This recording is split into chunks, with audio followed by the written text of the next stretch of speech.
अस्सलाम वालेकुम। कैसे हैं आप सब? उम्मीद है सब लोग ठीक होंगे, खुश होंगे। अल्हम्दुलिल्लाह मैं भी ठीक हूँ। Welcome back to my channel and welcome back another very beautiful vlog.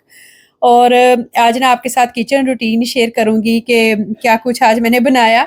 यहाँ पे है नाश्ते के टाइम, हम लोगों ने तो सबने कर लिया हुआ था नाश्ता, ये मोहसिन के लिए बन रहा था। मैंने उन्हें 2-3 ऑप्शन दिए। मैंने कहा मैंगो के साथ पराठा बना दूँ, कह रहे नहीं। मैंने कहा ऑमलेट बना दूँ, कह रहे नहीं। फिर मुझे याद आया कि चलो शामी कबाब बना के रखे हुए हैं, और ये किस मकसद के लिए रखे हैं, मतलब इस तरह के कामों के लिए ही होते हैं कि जब कुछ समझ ना आए तो चलो बंदा ये बना ही लेता है। तो फिर मैंने ना उनके लिए कबाब बनने के लिए रखे हैं। यहाँ पे पराठा भी मैंने ऐसे रेडी करके रखा हुआ है। ये बलों वाला पराठा जो होता है ना, उसको थोड़ी रेस्ट मिल जाए ना तो फिर अच्छा खुल जाता है, वरना तो फ्रिज वाला आटा जो है ना वो जल्दी खुलता ही नहीं है, जल्दी-जल्दी से पराठा नहीं बनता। पराठा यहाँ पे हो गया है रेडी, साथ ही मैंने चाय भी बना के रख दी थी। और आज ना मैंने ये काम जो है ना मैंने सोचा हुआ था कि मैंने ना नाश्ते के फ़ौरन बाद ही कर लेना है, क्योंकि इसका प्रोसीजर थोड़ा लंबा होता है, ठंडा होने में भी टाइम लग जाता है फिर। तो मैंने ना 2 कप दूध लिया था, तो उसमें मैंने ना मैंगो कस्टर्ड पाउडर जो है ना वो मिक्स करके दूध में ही डिज़ोल्व करके तो ऐड कर दिया है। शुगर भी मैंने इसके अंदर लाइक 4-5 टेबलस्पून ऐड कर दी थी। तो बस यहाँ पे ना कस्टर्ड जो है वो रेडी होने ही वाला है, और ये मैंने ना थोड़ा लिक्विड टाइप का ही बनाना है, क्योंकि मैंने इसमें ना मैंगो के चंक्स वगैरह भी ऐड करने थे। और मैं जब भी जेली बनाती हूँ ना, मेरी जेली जमती ही नहीं है, क्योंकि जो पैकेट के ऊपर इंस्ट्रक्शंस लिखी होती है ना वो बिल्कुल भी एग्जैक्ट नहीं होती। तो मैंने देखा है कि लोग इस तरह से बनाते हैं, मैंने कहा चलो मैं भी आज यही तजर्बा करती हूँ। तो मैंने ना हाफ कप पानी का लिया, और उसके अंदर ना मतलब वो खौलता हुआ पानी ही था। तो उसके अंदर ना मैंने जेली का पैकेट डाल दिया। अभी इसको ना मैं इस तरह से ना विस्क की मदद से उसको सही से डिज़ोल्व कर लूँगी, बाद में मैंने इसको फ्रिज में रख दिया। तो 2 बार मैंने चेक किया तो थोड़ा-थोड़ा जमना स्टार्ट हो गया था, तो तकरीबन आई थिंक आधे घंटे में ना ये हो गया था, और ये बड़ी अच्छी बन गई जेली। मतलब चूल्हे पे तो इसको रखने की ज़रूरत ही नहीं है, मैं ऐसे ही इसको पकाती रहती थी, और इंस्ट्रक्शंस ही फ़ॉलो मैं करती थी हर बार तो, लेकिन उससे ना नहीं बनती थी। तो बस ये जम चुकी हुई हैं। अभी मैं ना छुरी की मदद से इनके ऐसे छोटे-छोटे से ना क्यूब्स कट कर लूँगी, बड़े प्यारे लगते हैं क्रिस्टल से। तो चूँकि मैंगो का सीज़न है तो मैंने कहा चलो बनाते हैं, कुछ ना कुछ तो बनाना ही चाहिए। और वैसे भी आज वो वाला दिन था कि मैंने ना अपनी फैमिली के लिए कुछ डिज़र्ट में भी बनाना था, और अच्छा-सा मैंने कहा था खाना भी रेडी करूँगी। रोहान से सब्र नहीं हो रहा था, मैंने कहा वीडियो बन रही है, आपने बीच में हाथ नहीं मारना, तो फिर भी मम्मा मैं एक ले लूँ इसमें से। तो उस दिन केक मैं लेके आई थी ना, जो ग्रोसरी की वीडियो मैंने आपके साथ शेयर की थी, तो वो इसी मकसद के लिए लाई थी, मेरे माइंड में था कि मैं ये बनाऊँगी। तो अभी नीचे ना मैंने सिंपल वाला स्पंज केक लगा दिया, ऊपर ये कस्टर्ड की लेयर लगा दूँगी। कुछ चीज़ें लाने वाली थी, मैंने ना इनको कहा कि शाम को चलेंगे खाना खाने के बाद। तो कह रहे अभी चलो, मैं आ गया हूँ नीचे बिल्डिंग में। तो मैंने कहा मैंने तो ईमान को सुलाना है, अभी तो नहीं मैं जा सकती आपके साथ। तो फिर अपनी मर्ज़ी से ले आए हैं, जो मर्ज़ी भाई आता ना। अच्छा चलो खैर, ये भी अच्छा है, हम लोग ना लेक्नोर यूज़ करते हैं। तो चीज़ें तो एक दो ही थी, मैं मुझे ये होता है कि चलो कोई बंदा नई चीज़ भी देख लेता है। लाइक मुझे ना किचन के लिए कुछ चीज़ें चाहिए थी। ये तो ऑलरेडी योगर्ट रखा हुआ था और ले आए हैं। साथ ना जाओ ना, फिर यही होता है, कुछ चीज़ें पड़ी होती हैं और ले आते हैं। और ये टोर्टिया रैप लास्ट टाइम यही लेके आए थे, तो मेरा दिल था नेक्स्ट टाइम नहीं हमने लेके आना, ये दूसरा लेके आते हैं एक और कंपनी का, वो ज़्यादा अच्छा है, उसका ना साइज़ थोड़ा बड़ा है। इसका साइज़ स्मॉल है मेरे लिए, और रोहान के लिए एक इनफ नहीं होता। तो ये फिर वो वही वाला पैकेट फिर ले आए हैं। तो ये क्या है, कोटेड पीनट चीज़। लो, पीनट के साथ चीज़ का क्या कम्बिनेशन बनता है। इन्हें ना कोटेड पीनट पसंद है, खैर मज़े की लगती है वो भी। तो चीज़ पता नहीं, फ़र्स्ट टाइम चेक करेंगे क्या है। साथ में ना ईमान के डायपर ख़त्म हो रहे थे तो वो लेके आए हैं। आते कह रहे हैं मेरे बहुत सर में पेन है, मुझे ना चाय बना दो। मैंने कहा अच्छा। तो मैंने ना यहाँ पे रखा हुआ है ये कहवा बनने के लिए। अभी मैं बस इसमें ना दूध डालती हूँ, और कपड़े मैंने धुलने के लिए डाले थे, 1 मिनट रह गया इसका। हाँ आई थिंक धुल गए हुए हैं, बस लगा देती हूँ इसको। तो कस्टर्ड जो है ना वो तो मैंने रेडी करके फ्रिज में रख दिया। तो अभी था चाय का टाइम, मैंने कहा चाय पीते हैं और उसके बाद ना फिर देखती हूँ कि मैंने डिनर में क्या बनाना है। तो रोज रोज समझ नहीं आती कि वही हाउस वाइफ की तो वही रूटीन होती है, समझ नहीं आती क्या आपके साथ शेयर करें।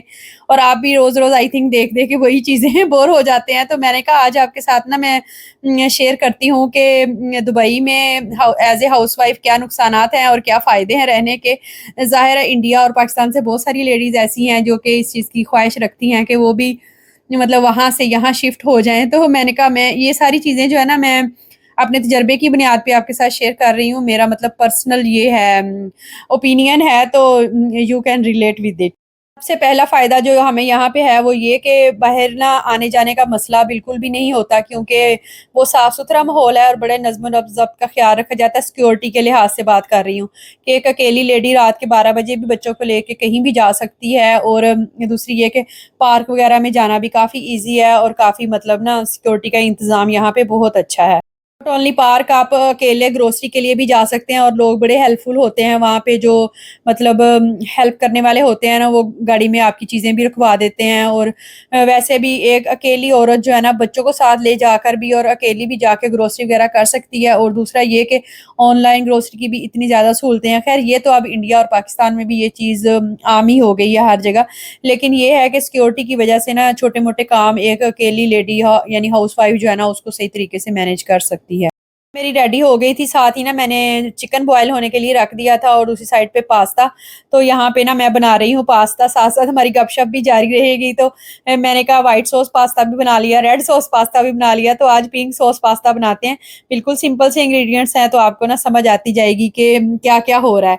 तो मैं बात कर रही थी सिक्योरिटी का काफ़ी अच्छा इंतज़ाम है, बच्चों को बाहर ले जाया जा सकता है और ग्रोसरीज़ वगैरह ऑनलाइन हो सकती हैं, जिसकी वजह से ना हाउसवाइफ का काफ़ी टाइम बच जाता है। और इवन के उनको बहुत ज़्यादा मौके होते हैं कि वो ऑनलाइन घर में ही रह के, जैसे कि मैं कर रही हूँ, यूट्यूब कर सकती हैं या फ्रीलांसिंग का काम भी कर सकती हैं।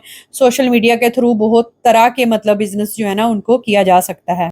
यहाँ रहते हुए ना एक और बड़ा फ़ायदा होता है, वो ये कि आप ना डिफरेंट किस्म की नेशनैलिटी के लोगों से मिलते-जुलते हैं। एक तो आपका ज़हन खुलता है, आपको बहुत सारी अपनी रॉन्ग चीज़ों का पता चलता है और बहुत सारी दूसरों की अच्छी चीज़ों का पता चलता है।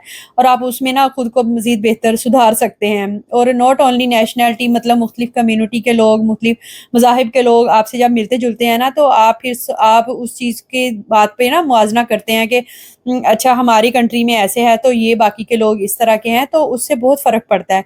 जो चीज़ें हम लोग पाकिस्तान में बहुत सारी चीज़ें मज़हबी लिहाज़ से हम फ़ॉलो करते थे, यहाँ पे आके हमने छोड़ दी हैं दूसरों को देख के। तो जब पाकिस्तान जाते हैं ना तो लोग कहते हैं कि हाँ, वहाँ पे जाके बदल गए हो, तो बड़ा फ़र्क पड़ता है इस चीज़ से। दूसरा ये कि अरब लोगों से हमें जो मज़हब और दीन सीखने का मौका मिलता है ना, वो पाकिस्तान में रह के हम नहीं सीख पाते। तो ओवरऑल हमारी लाइफ़ पे ना बहुत फ़र्क पड़ता है इस चीज़ का। चिकन को मैंने फ्राई कर लिया प्याज़ के साथ, उसमें ना स्टार्टिंग में मैंने गार्लिक पाउडर ऐड किया था और बिल्कुल थोड़ी-सी मैंने कैप्सिकम डाली है, ताकि ये ना ज़्यादा टेस्ट इसका नहीं चाहिए था। तो बस चिली फ्लेक्स मैंने ऐड किया और इस चिकन को ना मैं अच्छी तरह से भून लूँगी। तो बस जिस तरह से बहुत सारे फ़ायदे होते हैं ना, बहुत सारी जगहों के इस तरह से कुछ नुकसानात भी होते हैं, बहुत सारी चीज़ें हैं जो हमें यहाँ पे रहते हुए एज़ ए हाउसवाइफ़ झेलनी भी पड़ती हैं और हमें बहुत ज़्यादा महसूस भी होती हैं। बहुत सारी लेडीज़ जो कि इधर यूएई में या किसी और कंट्री में हैं, तो उनको भी मेरी बात से ना सही वो एग्री करेंगी। तो जिस पानी में मैंने चिकन बॉयल किया था ना, उसी को मैंने इसके अंदर ऐड कर दिया। अब इसमें चिकन क्यूब ऐड कर दूँगी ताकि थोड़ा-सा ना मज़ीद उसको ना एनहांस किया जा सके। तो सबसे पहला नुकसान जो हमें यहाँ पे होता है ना, कि हमें अपनी फैमिली की बहुत ज़्यादा कमी फ़ील होती है। लाइक ईद का मौका हो गया, खुशी, शादी, किसी मतलब फ़ौतगी के मौके पे सम टाइम नहीं भी पॉसिबल होता वापस अपने कंट्री जाना। हालात इस तरह के होते हैं, सम टाइम टिकट्स लेना पॉसिबल नहीं होता। या सम टाइम बच्चों की स्टडी होती है जो आड़े आ जाती है, नहीं जा पाते।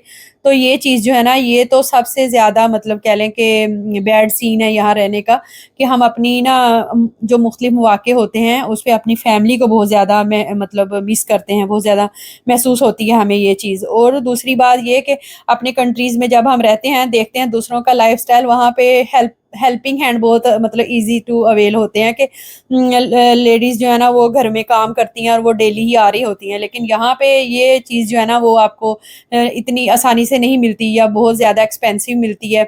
तो लेडीज़ को, जो हाउसवाइफ है ना, उसको सारे काम खुद ही करने पड़ते हैं। लाइक अभी रोहान को हम ट्यूशन नहीं भेजते, वो घर में मेरे से ही पढ़ता है और घर के मोस्ट ऑफ द टास्क जो है ना वो मुझे खुद ही करने होते हैं। और इवन के जिन लेडीज़ के पास लाइसेंस है वो बाहर की ग्रोसरी भी खुद ही मैनेज करती हैं, बिल वो ही खुद ही पे करती हैं। मतलब बहुत सारे काम हैं और बहुत सारे लॉट ऑफ टास्क हैं जो कि हाउसवाइफ्स ही करती हैं।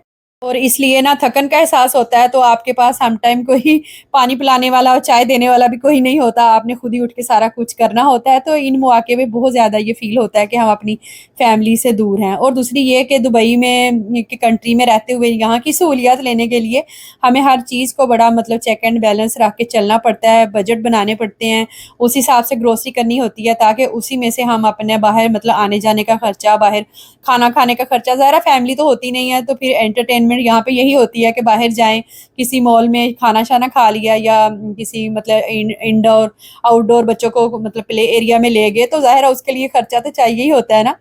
तो फिर मतलब हर चीज़ को ना बड़ा चेक एंड बैलेंस रख के चलना पड़ता है। और हमारी ये कोशिश होती है कि हत्तल-वसा महीने का बजट जो है ना वो हमारा आउट ना हो। और दूसरा ये कि बच्चों की परवरिश भी एक बहुत बड़ा चैलेंज है। बच्चे जब घर में अकेले रहते हैं ना तो सब हर टाइम आपको कुछ ना कुछ सोचना पड़ता है कि इनको किस तरह से ध्यान में लगाएँ ताकि ये ना मतलब तंग ना पड़ें, घर में रह सकें और कुछ ना कुछ एक्टिविटी उनके लिए होनी चाहिए। मैं भी अपने वीडियोज़ में आपके साथ शेयर करती रहती हूँ कि रोहान को मैंने ये करवाया, इस तरह से उसका टाइम टेबल सेट किया, ये वो सारा कुछ।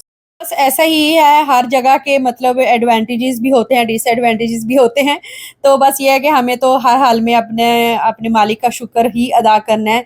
छोटी-छोटी सी खुशियों पे, छोटी-छोटी सी नेमतों पे, तो साथ-साथ खाना भी चलता गया और साथ-साथ मैंने बहुत सारी आपके साथ गपशप भी कर ली, क्योंकि मैं ये सोच रही थी कि डेली एक वही हाउसवाइफ की रूटीन दिखाना, मतलब लोग क्यों देखेंगे मेरी वीडियो को?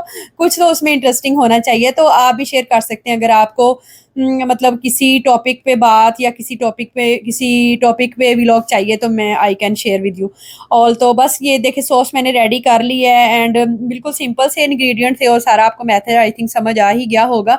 दूध भी मैंने शामिल किया और 2 तरह की चीज़ इसके अंदर डाली है और पास्ता सॉस जो बाज़ार से मिलती है ना, उसके मैंने लाइक 4-5 टेबलस्पून जो है ना वो डाले इसमें, जिसकी वज़ह से ये थोड़ी ना मतलब पिंक-पिंक टाइप की हो गई है। अच्छा, इसके लिए जो पास्ता मैंने बॉयल किया था ना वो बिल्कुल फुल डन नहीं किया था, थोड़ा मतलब मैंने हार्ड ही निकाल लिया था। क्योंकि ये जो ना सॉस में जब इसको मैं दम लगाऊँगी तो उसमें ये ना दोबारा से ऐसे फूल जाएगा, तो मतलब फुल डन हो जाएगा। अभी ना इस स्टेज पे मुझे ये इसमें सॉस थोड़ी कम लग रही थी, तो फिर मैंने चीज़ और मिल्क अगेन ऐड किया गरम करके, तो क्योंकि ये थोड़ा चीज़ी-चीज़ी और क्रीमी-क्रीमी सा पास्ता ही अच्छा लगना था। तो चिली फ्लेक्स और वो जो ऑरिगैनो और मिक्स हर्ब्स होते हैं ना वो फिर मैंने इसमें अगेन ऐड किए थे। तो इस तरह से ना मतलब जब इसको हिलाएँगे और इतना उसमें ना लिक्विड होना चाहिए कि ये पेनी पास्ता है ना इसके अंदर जो होल है उसके अंदर तक इसकी ना सॉस जानी चाहिए, ताकि ये अच्छी तरह से ना उसके अंदर कवर हो जाए। तो सिंपल से इंग्रीडिएंट्स है, चीज़ तो आई थिंक सब घरों में ही आजकल पाई ही जाती है, तो आप भी इसको ज़रूर ट्राई कीजिएगा। और ये घर में इतना सबको पसंद आया था और डिनर में फ़ौरन ही ये ख़त्म हो गया, मतलब एक ही सिटिंग में बैठ के हमने सारा खा लिया। मौसी ने कहा आइंदा अगर इस तरह का पास्ता बनाना है ना 2 पैकेट के साथ बनाना, ये बहुत बड़ी ज़्यादती है कि आप एक टाइम ही पास्ता खाओ और नेक्स्ट टाइम आपके लिए हो ही ना। तो बस ऐसा ही है, अल्हम्दुलिल्लाह सुम्मा अल्हम्दुलिल्लाह हमने अच्छे से अपना खाना एन्जॉय किया। और अभी टाइम था डिज़र्ट का और ये देखें ये भी बिल्कुल ऐसे रेडी हो गया था। इस तरह से मैंने उसको सर्व किया था, लाइक ऊपर ना ऐसे क्रीम डाल के और दोबारा से ऊपर जेली डाली थी। और ये भी सबको इतना पसंद आया ना, तो मैंने कहा चलो मैंगोज़ आए हैं तो इसको ना थोड़ा अवेल करते हैं, मैंगो का कुछ डिज़र्ट बनाते हैं। तो आपको भी ये आइडिया पसंद आया होगा मैकरोनी उसका पास्ता का भी, और ये तो आई थिंक सबको आता ही होगा। चलिए मिलते हैं नेक्स्ट वीडियो में इंशाल्लाह। होपफुली आज का व्लॉग आपको अच्छा लगा होगा। अपना रखिएगा बहुत सारा ख्याल, वीडियो को लाइक कीजिएगा, कमेंट करके बताइएगा व्लॉग कैसा लगा। अल्लाह हाफ़िज़, take care, bye bye, subscribe my channel.